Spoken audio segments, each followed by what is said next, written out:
ایک فقیر تھا ملنگ درویش، اس کی عادت یہ تھی کہ اپنے ڈیرے پہ آنے والوں کو کھلاتا، ان کو پلاتا، لیکن کو مالی آسودگیاں نہیں تھی۔ ہوتا یہ تھا کہ بعض اوقات لوگ آتے تو ادھار لے کر کے وہ لوگوں کو کھلا دیتا۔ یہ فقیروں کا مزاج ہے، تو جو بھی آتا اس کے ڈیرے سے کھاتا۔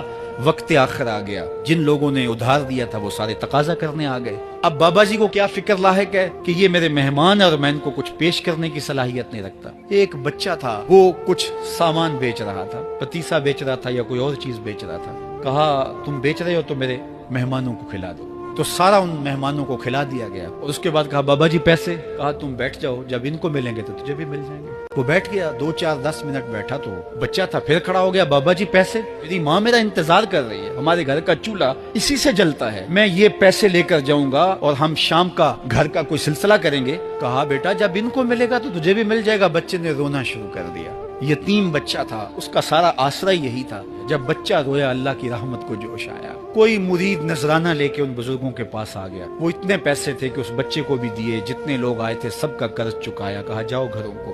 تو سب نے کہا بابا جی ہم صبح سے بیٹھے ہوئے تھے تو یہ نذرانہ دینے والا صبح سے نہیں آیا، تو اب کیسے آ گیا؟ کہا صبح سے تمہارے اندر کوئی رونے والا نہیں تھا، ایک رونے والا آیا تو باقیوں کا بھی کام بن گیا۔ بعض اوقات کسی ایک شخص کی وجہ سے باقیوں کی خطائیں بھی معاف ہوتی ہیں۔